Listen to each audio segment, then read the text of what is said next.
Welcome to the Worth Knowing live stream. I'm Matt Robeson. What are the biggest risks, the biggest questions about the economy right now?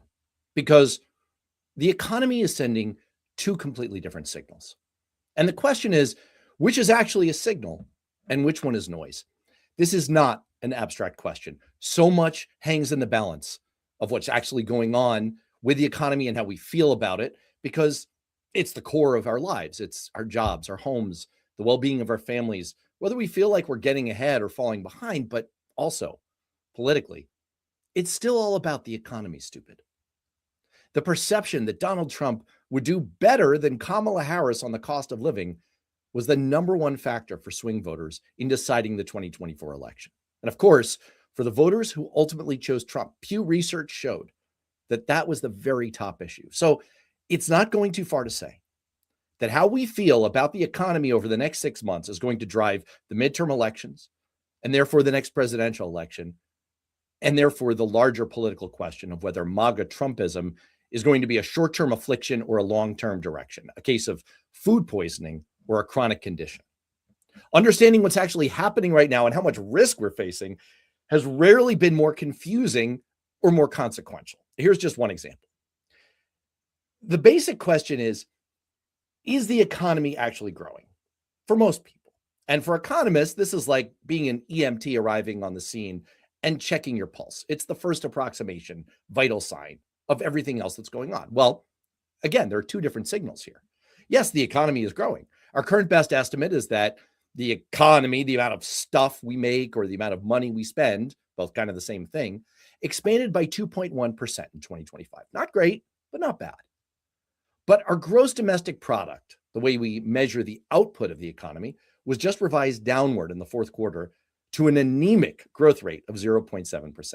That is, as the kids say, chopped. It suggests serious weakness in exports, consumer spending, government spending, and investment. Or look at the economy through the lens of jobs. Unemployment looks pretty good. It's only 4.4%. It's a level that economists think is generally pretty healthy. But we actually lost 92,000 jobs in February. Overall, in 2025, the economy only added an average of 15,000 jobs a month. That's like a statistical zero, a year without job growth. And we see the same disconnect if you look at the stock market, where more than half the growth has come from just 7 companies, the big tech giants: Apple, Amazon, Alphabet, Meta, Microsoft, Tesla, and NVIDIA. The overall rise in the market in recent years, notwithstanding the recent dip tied to the war with Iran, should have made all of us who have any retirement savings or investments feel richer and better off, but we don't. The Michigan Consumer Sentiment Index, the most reliable source of understanding how Americans feel about the economy, remains near historic lows, all-time lows. So what's the signal? The soar or the dip? If the economy is doing so well, why doesn't it feel that way for so many? Is this another vibe session, or is this that EMT not feeling a pulse? Or let's look at another key economic measure, inflation. It hasn't spiked, but it hasn't also gone away. It's been running about 2.5% to 3%, which is above the Fed's 2% target. So if you told economists this a year ago, they might have been impressed how resilient the economy has been because of all the price pressures and uncertainty created by Donald Trump's tariffs. But resiliency is a double-edged sword because inflation has remained so stubbornly and persistently elevated. So good news story or bad news story? This is beginning to seem like a patient who's been running a fever of 101 degrees for months and months. It's not a high fever. It's not life-threatening, but doctors can't figure out how to get it back to 98.6 either.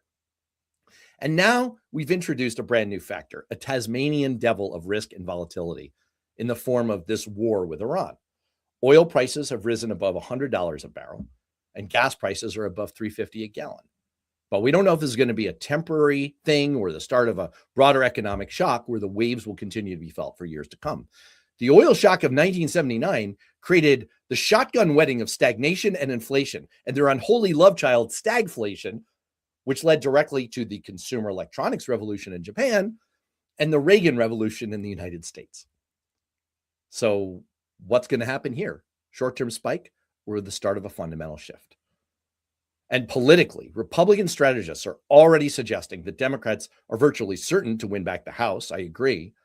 Some of them are now openly discussing the possibility that Democrats could win the Senate if current economic trends continue. So Unclear. How far will all of this go? And one broader point about a deeper structural question.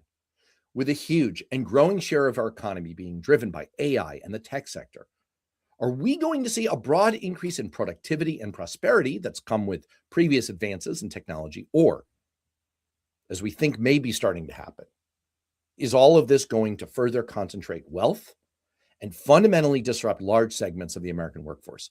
If you thought the trends in globalization, trade, migration, and manufacturing that led to the rise of populism, the disruption of Western democracies, and the rise of Donald Trump were disruptive, what's going to happen when we throw the gasoline of AI on that bonfire? So we're not just trying to understand what's happening now. We're also trying to understand how much risk we're facing as we move ahead. Some really fundamental questions here. Is the economy actually slowing? Will we finally get a handle on inflation? Are we at risk of a recession, or what feels to the majority of us like a recession? And how are we going to be thinking about all of this when we walk into voting booths in 6 months? What will come out the other side? There is no one better to help us make sense of all of this than one of the most trusted economic forecasters in America, chief economist at Moody's Analytics, Mark Zandi, who is spooling his way onto the show right now. Mark, I see you in the studio, but I can't see you up on the screen. I hope you can hear us. I can hear you. You look great, Matt. Good to see you. It's great to hear you. Physically seeing you, and really? you're all faded to black, and I can see you in the studio. So you're coming through bright and shiny. You look good to me. Oh, geez. I assure people that this is not Mark is not like redacted. There he is. You're not like redacted by the DOJ. There you are. Okay. Very good. It is really terrific to see you again. I'm really glad to have you back. And I want to start out with kind of that big question that I teased a moment ago. As you look at the big indicators, jobs, GDP, is the economy weak or strong? What direction are we heading? Can it be something in between that? It definitely isn't strong. It's not in recession, but it doesn't. It's not going anywhere fast, and it doesn't feel very good for most Americans. I mean, I was listening to your monologue before I came on, and I think you kind of nailed it. If you look at GDP, gross domestic product, the value of all the things that we produce, that's growing. Not gangbusters, but it's growing, and it's somewhat disappointing in that it's growing below what economists call the economy's potential rate of growth. So it's not growing fast enough to absorb even the weakened labor force, and unemployment's moving higher. So it's growing, but it's kind of a fragile growth. And the thing that's really uncomfortable and bordering on disconcerting is that we're not creating any jobs. Job growth has flatlined since this time last year. Literally, I mean, you can look at the February employment figures. They're no higher. In fact, they're a little bit lower than they were back last April when President Trump had Liberation Day and raised tariffs. And the only sector of the economy that's adding jobs is healthcare. It's a big sector. It employs lots of folks, and you have hospitals in every community across the country. So I'll take it, but that's it. Every other industry is either adding a bit to jobs or losing jobs. The net of it's not going anywhere. So when an economy isn't creating any jobs and unemployment's inching higher, I guess the way I would think about it is we're growing, it's okay, but it's a very fragile and tenuous growth. Nothing else can go off script. And of course, as we can see, many things can go and are going off script with what's going on in the Middle East. As we move later in the show, I want to ask you kind of one of my favorite economics questions, which is, what's the one economic indicator that you watch most closely to read the tea leaves about where things are going? But I want to leave that in the parking lot for now. Okay. And I want to ask the more kind of immediate version of that, which is, what is going to make you decide right now that things are starting to turn south and you're seeing more weakness than strength? Well, I think the kind of the firewall between this uncomfortable, fragile economy that we have and something darker, a recession where we're losing jobs and unemployment's moving higher. are layoffs. So far the weakness in the labor market, the job market, the fact that we're not creating any jobs goes back to no hiring. Businesses just simply aren't adding to payrolls. It's not like they're cutting payrolls. I mean, some companies are. You read about Block laying off 40% of its workforce. Rumors that Meta is going to have big cuts. You can see other tech companies have been paring back, certain other industries. But in the broad scheme of things, we're not seeing any meaningful pickup in layoffs. And that's what I'm watching. If, in fact, for whatever reason, say consumers pull back because they have to pay more for gasoline and home heating and anything related to the run-up in oil prices, and start laying off workers, then that firewall will come down and we'll go into recession. And again, we're a pretty tenuous spot, very fragile spot. But I think that's the key to what we've got, and something worse than that. There's a debate spooling out right now about whether we're seeing the early warning signs of an AI-induced like suppression of hiring. You mentioned that employers really aren't adding to payrolls. Maybe there's some uncertainty in that. I know that, companies that I have worked for, the internal scuttlebutt is, gosh, we have AI tools. Like, we could probably get AI to do this, or they're experimenting all the time. So when you read those tea leaves, do you think that's a factor? Do you think that that's part of what's going on that's kind of restraining hiring, or do you see it as more of a technology enabler of more productivity and more growth? Well, I think so far, that the fact that we're not creating any jobs, I think AI, in the anticipation of what AI might mean for businesses, is probably on the list of reasons why businesses aren't hiring, but it's not at the top of the list. Certainly not yet. I think if you go back and look where job growth kind of went sideways, it was with Liberation Day back last April. So I think it goes directly to the higher tariffs. We're losing jobs in manufacturing, which is direct hit from the higher tariffs and the pullback in trade. We're losing jobs in anything agriculture related, because the farm ag sector sells what it produces, a lot of it to the rest of the world, most notably China, and that's all been hammered. Transportation distribution, that's an industry obviously moves stuff around, and that's gotten hit hard. So that's the direct hit to jobs. Then you've got DOGE cuts to government, so that's a couple 300,000 jobs that have been reduced because of those cuts. And then I think broader, what I'd call uncertainty, anything related to policy, tariffs, immigration policy, heavy-handed immigration policy, what's going on overseas. It feels like every month we're fighting another battle somewhere, and a lot of drama. Businesses are having a hard time getting their mind around. And then AI may be playing a role there. There's some academic research kind of connecting the dots between AI and the employment experience of younger people, particularly college educated in as you can imagine, the computer sciences or programming or customer support industries that would be most disrupted by AI. That doesn't mean AI isn't going to play a much bigger role. And then that's another reason for a bit of angst here in 2026, is that, well, in fact, AI does kick into a much higher gear. Businesses do start to adopt, and they actually get to a point where they start laying off workers. And that's why, for example, I mentioned Block. Block is the fintech company that laid off 4,000 people, or is in the process of laying 4,000 people out of 10,000.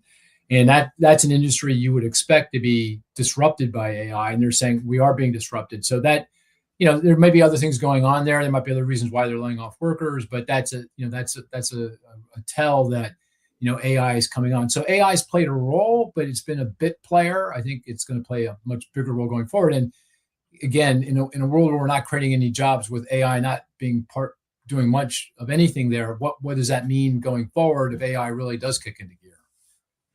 Just one more on the macro economy. There's a lot of chatter in kind of the chat community here about this disconnect between high prices, corporate profits, the fact that we may be in an AI bubble. We talked about the Mag 7 really fueling the rise in the stock market, the S&P 500. Is this a market bubble that's an opportunity for the crooks, as Lefty Gramps says? What about this disconnect between what one might call a fundamentals view of what should fuel stock growth? It doesn't seem like this is based on the fundamentals per se. It doesn't seem like it's based on the fact that there's been a lot of cheap money being pushed out by the Fed that has to go somewhere. So it's going into the stock market, because that hasn't been the case in the last few years. Is this just like zombie mutual funds are just plugging ahead? Is the market just not reacting to real-time economic data? Why is there this disconnect? And is it a bubble that's going to pop? Well, the way I kind of would frame what you just said is that valuations in the stock market are very high. So if I look at the stock prices, and I compare that to the earnings of what businesses are generating, that so-called price earnings multiple, PE multiple, which is a measure of valuation, it's been higher in the past, but rarely. The last time was during the Y2K bubble, and that was a bubble when we saw the stock market suffer a big correction, and a recession followed.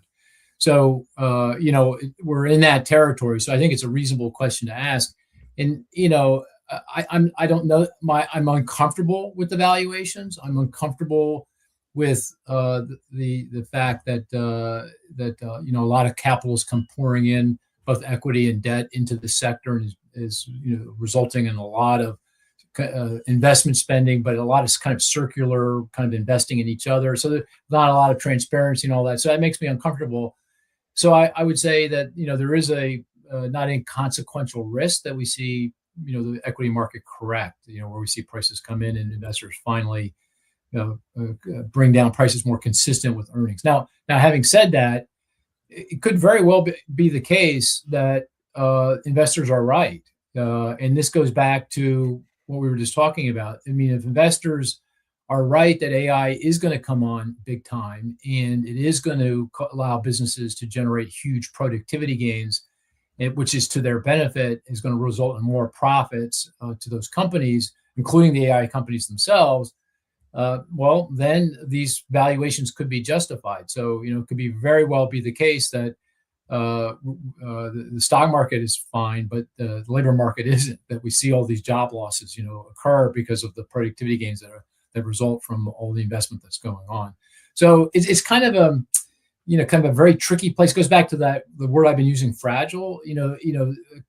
Kind of the economists would say, in the most likely scenario, is this all going to work out reasonably well? Yes, valuations are high, but tech companies are going to be able to do just enough to support those valuations, and we're not going to see so much productivity growth so fast that we're not going to lose a lot of jobs, and the economy is going to make its way through reasonably well. But there's boulders on either side of that path. The one we talked about both of them. One is, well, investors are right, and there's going to be tremendous productivity gains. Well, that of course means we're going to see more job losses than we would feel good about. It may be a problem, may not allow the economy to move forward in a graceful way. And the other is the one you were alluding to. The boulder on the other side is, maybe investors have this dead wrong, and we're not going to see those productivity gains. And if we don't, these valuations are too high, and we are going to see a significant correction in stock prices, and the result will be recession. So that's a long way of saying a boatload of uncertainty around all of this. The most likely is we kind of navigate through, make our way through reasonably well, but I don't say that with a lot of confidence. And just to end the thought, this goes right back to where we started. Why aren't businesses hiring? Well, what I just said is a pretty good reason why you'd want to be cautious, because of the uncertainty around this, and it's just impossible to know, exactly how this is going to play out. Well, it gives me great comfort that one of the people on earth who knows the most about this topic is reflecting a certain amount of uncertainty and confusion about where all of this is heading. That shows a remarkable amount of capacity for humility on your part, which is very admirable. But it does make me feel better. It's like you're telling me it's okay, like the way I said it up at the top, to find ourselves at kind of an inflection point and to be confused about which direction this is going. And part of what you were saying in there is it is quite possible, as Lefty Gramps suggested, that productivity could equal screwed workers. It is also possible that we could see, like earlier iterations of technology, getting Microsoft Excel didn't mean we got rid of accountants. It meant that we started being better at some of the things we did. Right now, there's certainly enough warning signs to be nervous about the former version of it. I want to turn over to kind of the second question. We've given a mixed answer, I guess, on the first one, which is the economy getting weaker? And it seems like the answer here is it's fragile. It's weak. It's teetering. It really could go down. I want to talk about prices. I want to talk about inflation. The way economists talk about this is inflation. The way regular humans experience it is prices. And I never want to lose sight of that. To me, the answer to the political conundrum of why people were so unhappy a couple of years ago that led to the election of Donald Trump with the economy was that disconnect. Even as we began to get a handle on inflation, prices were still high. Life was still unaffordable for so many people. And so I want to recognize that up front. But we still do have this problem with inflation. We still kind of have this lingering fever that we can't quite get rid of, which suggests that there's an underlying infection. Why is inflation so hard to get control of?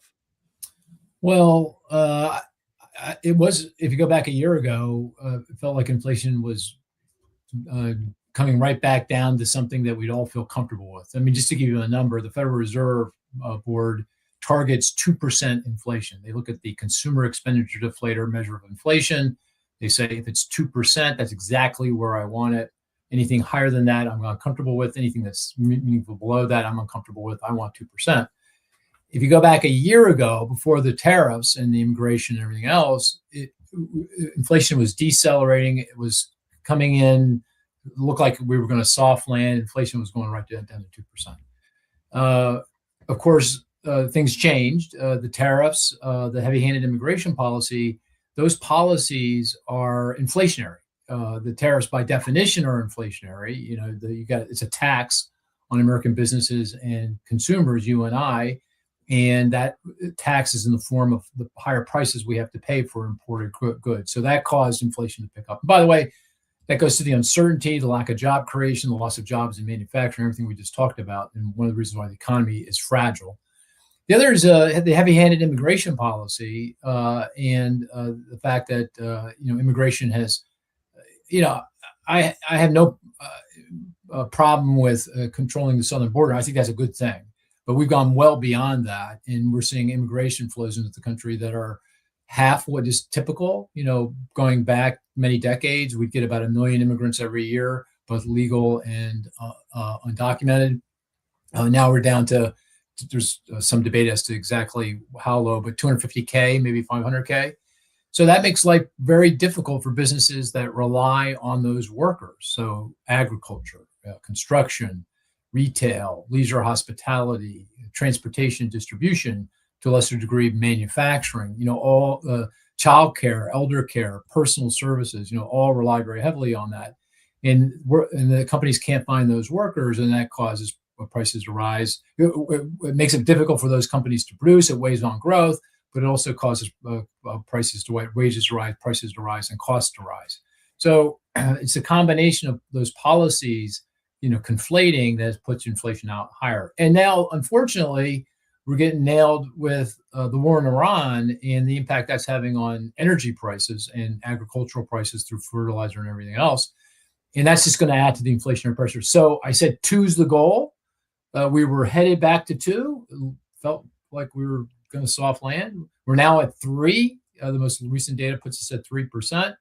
And, that's before the effects of the Iran war. That's going to push it up even higher. So if you told me, by June, July this year, we're at 3.5, close, maybe even 3.5 to 4. I don't know that I'd be surprised with that. And that's going to feel, we're going to go from being uncomfortable to very uncomfortable. And another reason to worry about that fragility in the economy and the potential for the economy, businesses pulling back, laying off, and us going into recession. I want to go ahead and hit you with Lefty Grams's question here. When the supply chain is fixed and corporate profits are all-time high, the prices never go down. And I guess let me just pile on to that question a little bit. I mean, it sounds like I agree with what Lefty is saying here, which is that from a regular consumer slash voter slash American slash human standpoint, what you really want is for prices to come down. We did see that because of some short-term effects with eggs, for example, but most prices, you're not seeing deflation here, and that's not going to be the source of greater affordability. Most of the time, from an economist standpoint, what you're hoping for is that you get the rate of inflation low and controlled enough so that rising real incomes overtake it, so that people find things to be more affordable, right? It's not like absolute prices go down, it's that your income overtakes them by enough that you're better off. But why don't prices ever go down, given corporate profitability? Well, your some prices go up and some come down. Commodities, you mentioned egg, agricultural prices, Right. gasoline prices go up. Although, there's that old adage that prices go up like a rocket, come down like a feather, and that's what we see when there's any disruption. Businesses jack up prices, and the cost of a gallon of regular unleaded back 2 weeks ago was less than $3 a gallon. We're now closing in on $4. That's a pretty rapid increase in price. That's a rocket. And ultimately, those prices come back in as competitive pressures kick in, but that takes time for that to play out and for prices to come in. But those are commodities. For most other goods and particularly services, you're right. The prices are very sticky. They generally do not fall.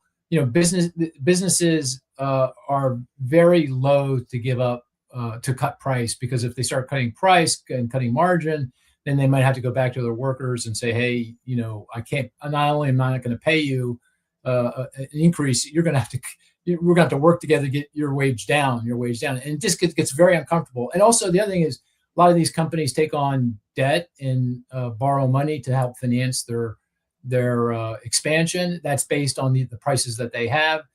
If prices actually started to fall and their revenue started to decline, they have problems making payments on that debt. We'd see defaults, and that would create its own set of problems. So, because this goes back to Keynes. Remember Keynes back, in the World War II period, the very famous economist. He said prices are sticky, and prices and wages are sticky, and that's why in our system.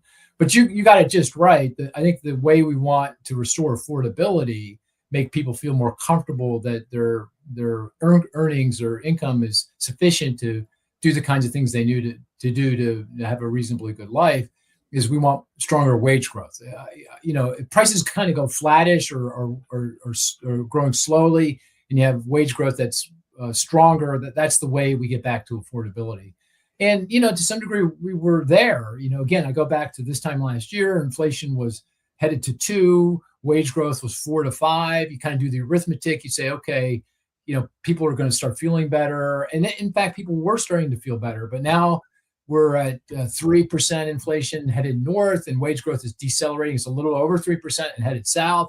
People feel that, and that's making them very uncomfortable. And people do forecasts, right? So when you see inflation slowing and wage growth accelerating, you go, oh, this feels, I can see where the world's going to look even better a year from now and 2 years from now. And that affects people's ways of thinking about things.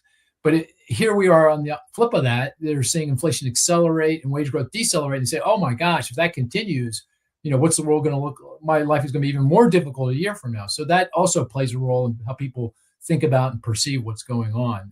But you got it just right. The most desirable way to restore affordability is strong wage growth, strong earnings growth, and hopefully inflation getting back to something that's closer to the Fed's target.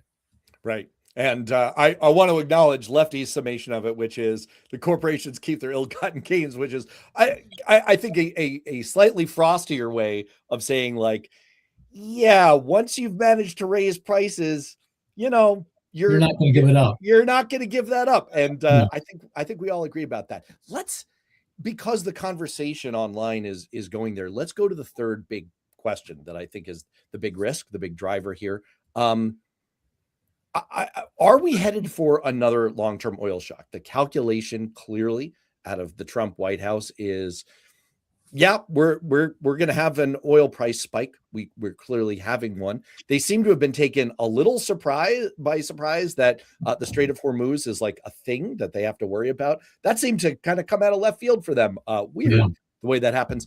But I guess the question is, how vulnerable are we at this point? I mean, this could be a temporary spike, or it could be the start of a big shock to the system. Are we really vulnerable to that?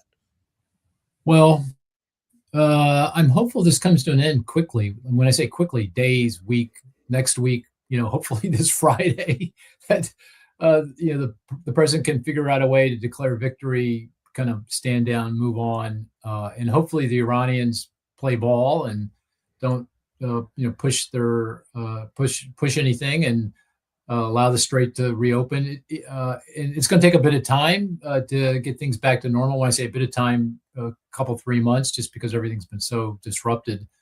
And so oil prices, if that's the scenario, and I'm, I'm still very hopeful that would be the case, then I think this will, go down in history as a blip, not very uncomfortable, disconcerting to watch, but not economically damaging to a significant degree. But now, having said that, with each passing day, I feel less and less confident that that's going to happen on a lot of different levels. I mean, the president feels like he's getting a little bit more dug in here and is struggling to figure out a way to reasonably declare victory, and that's a problem. And then even more problematic is, even if the president does figure out a way to stand down, the Iranians, I don't know that they are going to play ball. They're going to continue to be disruptive and disrupt traffic through the strait. And if that's the case, then it's going to be very difficult to restore kind of normal production of oil, and oil prices are going to remain uncomfortably permanently higher, at least for the foreseeable future.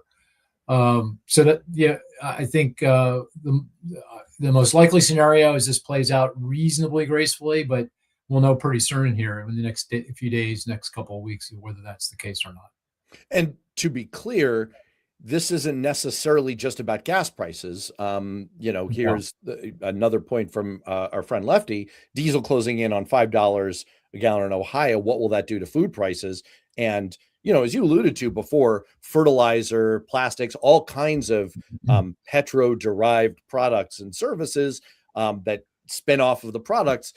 This could have ripple effects. And so, again, to me, it kind of it feels like there's a tipping point where this goes on long enough and it becomes harder and harder to unwind what's spooling through the economy. We've certainly seen that in the energy sector before, where, a price effect persists for long enough and it starts to affect the production chain, the distribution chain. It starts to affect consumers in all kinds of ways. And it's not as easy as just, the flow is turned back on. The economic effects can really persist. Absolutely. Yeah. And that's to my point about each passing day. I feel less comfortable with any kind of optimistic scenario here, because I like the word spooling. It will start to spool. I mean, groceries, first off, anything that is put on a truck, prices are going to go up, right? Because as you pointed out, diesel has gone up even more than gas, and much more quickly. And so if you to get food from the farms or the ports to the store shelves, it's now going to be a lot more costly. Any package get delivered by Amazon, UPS, FedEx is going to be more costly, and that's going to airline tickets, because jet fuel costs are going up. So not only are you going to stand in your TSA line for an hour or two, but you're going to pay more for your ticket price pretty fast. Again, back to my point, prices go up like a rocket and come down like a feather. They're going to go up pretty quickly here. And then if it persists and it continues on, then prices for lots of stuff will start to rise. Anything manufactured, all manufactured goods use a lot of energy. Anything in the construction trades, anything in transportation, public transportation, the prices will start to rise. Clothing, pretty much everything. And then ultimately, if in fact the higher prices for energy really persist for an extended period, not for weeks or months, but for quarters, then it's going to start showing up in business workers are going to say, hey, my purchasing power is getting eroded, Mr. Employer or Miss Employer, you're going to have to pay me more. So wages start going up, and that gets into the inflation. And then you get into this kind of dynamic where wages and prices are driving each other, and that's certainly not a place you want to be. If you get into that kind of scenario, that's where the Federal Reserve says enough already. They're going to start jacking up interest rates. I don't think we're a long way from that, but that's kind of, if you take this thing to its logical conclusion, if prices remain elevated for an extended period, that's the kind of thing that we'll start talking about and will ultimately start to happen. So, yeah, the effects of this are already consequential on Americans, and it will become much more consequential with each passing day and each passing week that this goes on. That leads pretty nicely into the fourth issue, the fourth big risk that we wanted to tackle today. And this is the kind of thing that I think has lost all meaning in political discourse. I don't think it's lost meaning from an economic standpoint, but the question of recession it's always been fraught. For one thing, there's a rule of thumb definition of a recession that is not the actual definition of recession, right? 2 straight quarters of negative GDP growth. But that's not the actual rule. There's like this arcane board of like monks who live in a basement at like this economic bureau that you've never heard of, who like slaughter a chicken and watch the blood spatter, and they're like, recession. No, wait, it's not a recession. And this, of course, became a political football back during the Biden era, because Republicans were like, we're in a recession. We really are. Even if this board hasn't said it, we are. We definitely are. And then, of course, you have actual consumers, actual humans who don't really give a shit about what this board says. They just feel like we're in a recession, or we're not. So I want to ask you about whether a recession's on the table, but I want to take a step back and just ask you, as a total expert, what's a meaningful version of this question? Like, what's a meaningful definition of a recession, and are we going to potentially trigger one of those? Yeah, I'm going to paraphrase that the group of what'd you call them? Monks? Yeah, weird monks. They're part of the Order of the Divine Severity, I think. Yeah, the National Bureau. Actually, they're very nice people. I know them quite well. I'm sure some of them are your best friends. I don't mean to. I have many economists that I deeply love and respect, but there you go. They're these are academic economists sitting at Harvard and Princeton and Stanford and so University of Chicago, that kind of thing. And they, I'm paraphrasing, so I don't have the wording exactly right, but a recession, as they define it, is this group defines it, the Business Cycle Dating Committee of the National Bureau of Economic Research, is a broad-based, soak that in for a second, broad-based across lots of industries, regions of the country, persistent, not just for a month or two, but for a quarter, 2 or 3 or 4, decline, so an outright decline in economic activity, right? So that's a pretty simple kind of definition, obviously very complex to effectuate and to implement. These folks look at a plethora of economic data, a boatload of economic data. They rely more on some than others. They look at so-called coincident measures of economic activity, things that are lined up at the same point in time. And intuitively, the single most important variable they look at is employment, jobs. And I think most Americans can get their mind around that. If you're seeing jobs decline across lots of industries, affecting lots of demographic groups on a persistent basis, again, for more than a few months, 6, 9, 12 months, you got a recession on your hands. So if you take that kind of framework and put that and consider where we are today, as we've been saying, there's no job growth. It's not declining, but there is no job growth. And by the way, Matt, if the nationwide job growth is flat, that does mean big parts of the country are experiencing declines. I mean, I mentioned manufacturing, transportation, ag, they're losing jobs. You go into different parts of the country regionally, just take a look around Washington, D.C., for example, because of the Doge cuts, you got lost jobs. But at this point, it's not broad. The declines are not broad-based enough or persistent enough to say this is a recession. But again, we're pretty darn close. And I keep going back to the word fragile. It feels like we're in a very fragile place. I That's not satisfying. No, you're prompting thought, which is what good conversations are supposed to do. I was an economics student as an undergrad. I graduated with a degree with distinction in economics. I love economics. I wonder if the profession is failing in a way, because the more we talk about this, the more I wonder if we just lack the language to have a meaningful conversation or to meaningfully measure people's lived experience with the economy and what we're able to measure and track and describe and talk about, especially as macro economists, right?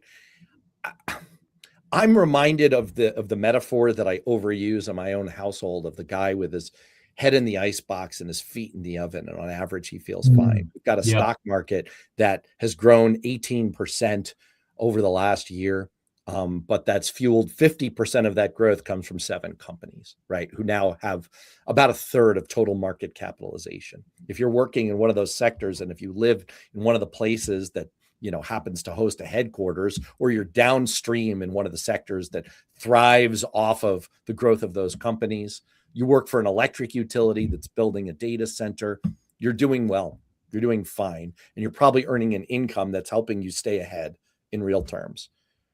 But again, like your head's in the icebox, your feet are in the oven. And on average, we can look at the macroeconomy, and your friends at NBER, who I'm sure are wonderful, brilliant, probably like former classmates of mine who are doing something kind of interesting with their lives. I just, they're describing the GDP. They're describing aggregate jobs. But I wonder if they're losing the texture in those broad averages.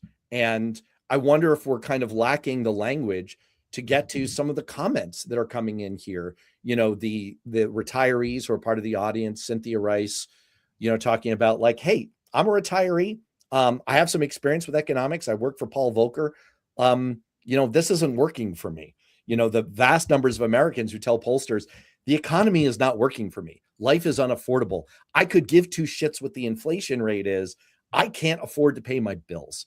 This is a total step back that really doesn't have to do with, I don't know, the whole question of whether we're going to enter a recession is just sort of, it leaves me wanting with, do we need new language, new analytical tools, new ways to talk to regular people to say, tell us what your experience with the economy is, and we'll figure out a better way to measure that and reflect that back to describe, is the economy struggling?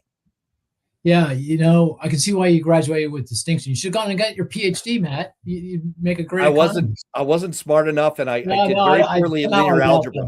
I doubt that. I think you make a great point. I think we get lost in the kind of the averages and the means, the medians in the middle of the distribution. It kind of assumes that the distribution is this nice bell shape, with the tails of the distribution that are relatively small.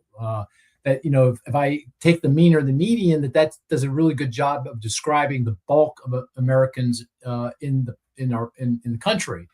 And that doesn't feel like that's the case. That distribution isn't nicely bell-shaped. It's a lot flatter, and you have a bigger group on one side of the tail that are doing really, really well.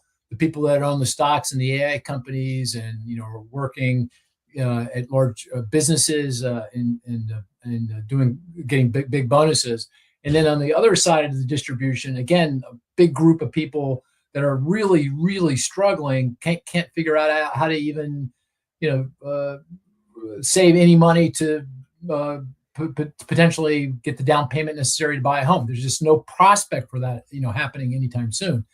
And so we're in an economy where the kind of the distribution of experiences is very different than has been in the times of the past. And we don't have a good way of measuring that, or certainly talking about that. And I think you make an excellent point. I will say, though, in terms of perceived, how people perceive their financial situation, I do think the other thing that's playing a role in kind of this vibe session is our politics and kind of our fractured way of thinking about things. We're all looking at the world now increasingly through our own political prism. And if the party in power is not our party, we've got a very different perspective on things. And you can easily see that in all the various surveys that are being done.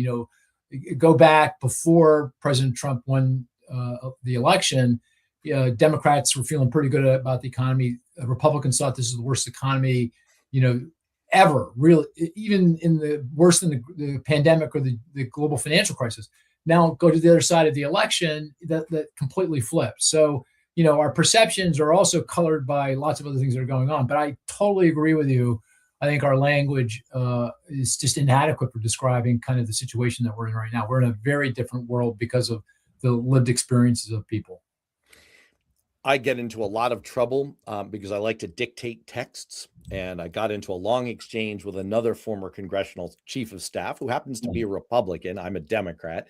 And, we were talking about something having to do with some other topic, and it rendered as, well, you can stipulate a termite. So I'm going to stipulate something here. I might even stipulate a termite. I'm going to stipulate that people feel really negative. We know that from the Michigan Index of Consumer Sentiment. We know from what you just said. We know that people feel like, whether you call it a vibe session or whether you call it just views on the economy, whatever the aggregate numbers and the medians and the meads and the modes that you just spoke to, whatever they say, people feel negative. So the question, especially for a politics-focused show like this, is, where are we going with all this? And I want to land on that question.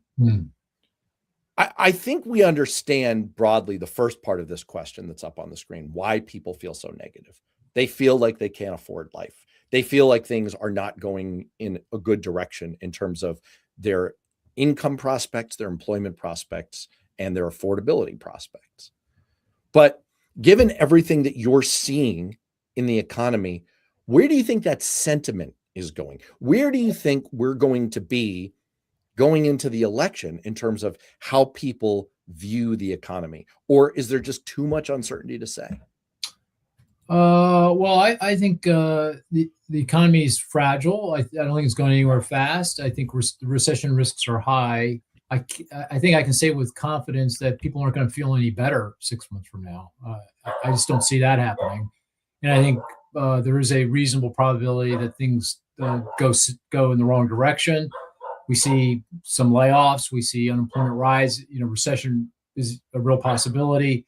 And of course, if that were to happen, then they're going to feel a lot worse. So, I don't think there's any reasonable scenario at this point for 6 months from now, people are going to be feeling better about how things are going.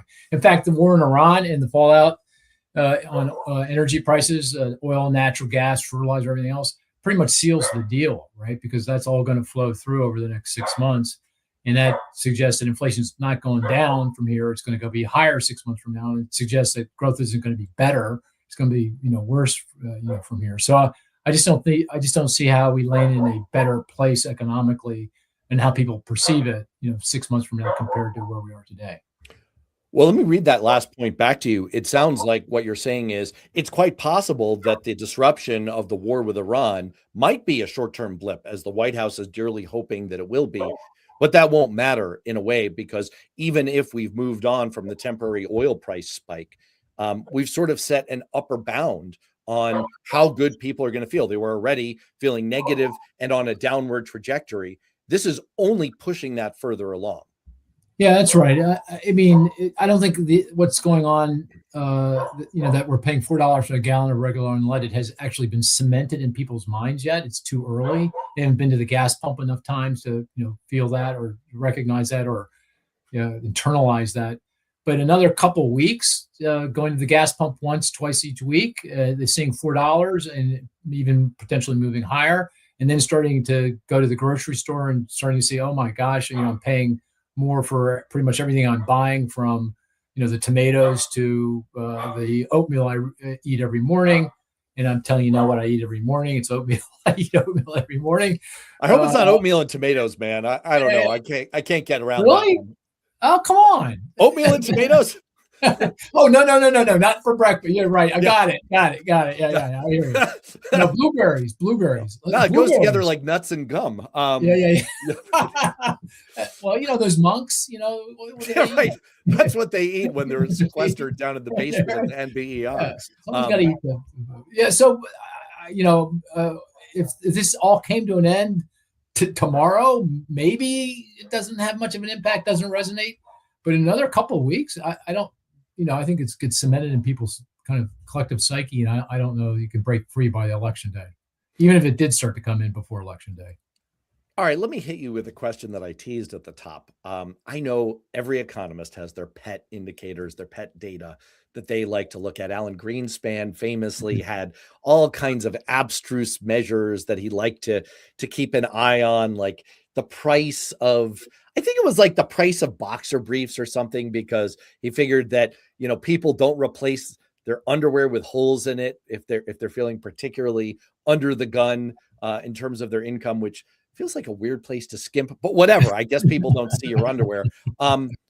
In all seriousness, what do you, to this larger question? Oh, Cynthia wants to weigh in on the oatmeal question. In all seriousness, to this question of where we're going, I recognize that there's so much uncertainty. We don't know how long the war with Iran will persist. We don't know what's going to happen with oil prices. We don't know what's going to happen with the macroeconomic data, which keeps getting revised in fairly significant, meaningful fashion. What's the number one thing you're keeping an eye on? What's your indicator that people watching and listening to this can use to help them get a bead on where things are going? I'll give you three real quick. It kind of what matters most to folks in the bottom third of the income distribution is how much they're paying at the pump. So we're now paying $3.75. If that keeps going north to $4.25, that's a signal that this, they're going to have to pull back because they don't have any option. They're living paycheck to paycheck. If they have to put more of their hard-earned money in their gas tank, that means that they got to make some hard choices. For the folks in the middle part of the distribution, it's really all about their job. And so I'm looking at going back to where we started, layoffs. And the best measure of that is the number of claims for unemployment insurance. If you become unemployed, knock on the UI office door, proverbially. It's now virtual, obviously, and get a check to help navigate your way through. That remains very low, but if that starts to move higher, and I can give you precise numbers, but just generally starts to move higher, then that's a signal that businesses are laying off, job loss is going to occur, and that's going to nail folks in the middle part of the distribution. And for folks in the top part of the distribution, it's all about stock prices, right? Stock prices are kind of wavering, but they're not too far from their record highs. They might be down, last I looked, 3-4% from their record highs. So they're still, people are feeling okay. But if we see that correction in AI stocks, or for whatever reason, stock market starts to go south and you see a lot more red on the screen than green, in a consistent way, that those group folks are going to start to pull back, and spending will weaken, and we'll get those layoffs and go into recession. So those three indicators: gas prices, UI claims, and the S&P 500. And to the extent that, these things interact with one another, right? This is what makes your job super interesting and super challenging, right? Because if we have persistent price shocks based on, let's say, oil prices, that can flow through to the Fed deciding to keep interest rates high, which can then affect stock prices. If part of the theory here is the amount of money that's available that's got to flow into some kind of investment, that could start to put a damper, or the bubble could just freaking pop eventually. Yeah, no, absolutely. Generally, a leading economic, by the way, the indicators I gave you were all kind of leading economic indicators. I said jobs are coincident. UI claims are kind of they lead in part because of the data. It's weekly data, so you get more of a real-time read on what's going on. But that's kind of, stock prices are kind of a leading indicator, because stock prices have to go down or up, and then it affects people's behavior and spending, and then ultimately economy and the jobs. And gasoline prices, it's kind of leading, if they're going up or down in a meaningful way. It takes time for people to internalize it and then start to change their behavior in response to it. So those are three measures and they all are, as you point out, related. I mean, if we're going to get layoffs and recession, stock prices typically always go down before that.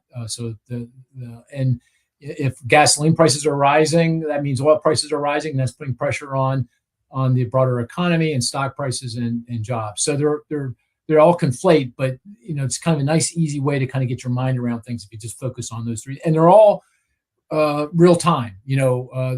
Gas prices obviously are real time, stock prices are real time, and UI claims are every week. So those are kind of, you can look at them on a ongoing, continual basis and get a sense of what's going on. And I'll just say from a political standpoint, because that's more of my focus. Yeah. I have been thoroughly convinced by the experience and the evidence of the last few years that what matters here from a political standpoint, affordability trumps jobs, prices trump growth. And so, I'm going to be looking, for example, at the Michigan Consumer Sentiment Index and the inflation expectations index, to the extent that inflationary expectations are predictive of actual inflation. You see here the comments here in the chat about, maybe unemployment is less of a predictive measure. It's a good one. He's actually, whoever puts the gig economy really is mucking up with the UI claims. He's good, really good point. Yeah, very good point.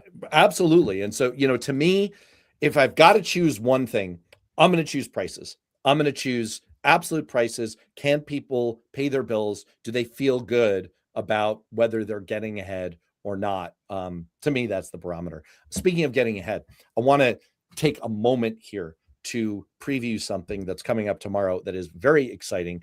This live stream is going out on my YouTube channel, my Substack, but also our old friend Cliff Schechter, one early participant here, bemoaned the fact that it was me today and not Cliff. Well, if you want more Cliff and more top-level amazing guests from all across the online ecosystem, have we got something amazing coming up tomorrow for you. It's the Blue Ant Media Substackapalooza. That's a mouthful. Here are just some of the people who are going to be part of this. Glenn Kirshner, Chris Matthews, Julie Roginski, John Tester, Jonathan Larson, me.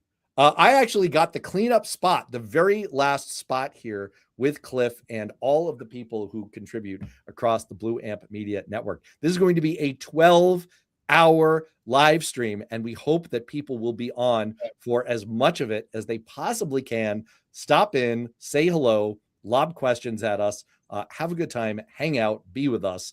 And so we hope people will do that and get your subscription triggering fingers ready for Blue Amp Media, which I am going to splash up on the screen here. And of course, my YouTube, worth knowing, on YouTube and on Substack. All right, that's it. Mark, I dragged you all the way here, and then I made you sit through an on-air ad. Wow. Very cool. That's just quite a lineup. That's really cool. Yeah. It is a 12-hour. Cliff did this last year, and I didn't even have a Substack yet. I popped on for 10 minutes while Cliff went to the bathroom to be a pinch hitting host, and I had 400 subscribers to a Substack that I didn't yet have. So it's a very, very cool thing, and I'm looking forward to it. Speaking of very, very cool, Mark, every conversation I have with you, I feel smarter. Here it is. Here's the link on Blue Amp, so you can catch it here live all freaking day tomorrow. Mark, every time we talk, I feel smarter. I feel better, not because of me, but because of you. Well, thanks, Matt. People who have been watching and listening feel the exact same way. Very kind. I appreciate it. Always appreciate the opportunity. Always appreciate the conversation. So thank you very much. What's the number one thing that you want to plug if people want to get more wisdom pearls of insight from you? Is it the pod? Oh, I guess I'd plug if you're nerdy, you got to be a little nerdy listening to Matt. You might like my podcast on Inside Economics, because we really get down and dirty with the data. That question about the point about gig economy and UI claims, we talked about that on the pod, the Inside Economics. Oh, I missed it. I missed the last one. Gosh, darn it. I am a subscriber. So thank you. I've actually been a previous guest, so I'm not Yes, just. we got to get you back on. Yeah, because Oh, it's all election process. We got to get you back on. Yeah, for yeah, sure. you actually have election forecasting as part of the many things. I've retired that model, man. Oh, you retired it. Oh, geez. We're gonna go AI now. We're gonna go AI Well, model. maybe I'll help you revive. You never know. Okay. All right, man. Well, All thanks right. so much. And to Good everyone morning. out there, stay safe, be well. Hope to see you all tomorrow on the 12-hour live stream. Hang on till the very end. They saved the best for last in the cleanup position. So see you soon. Be well. Take care.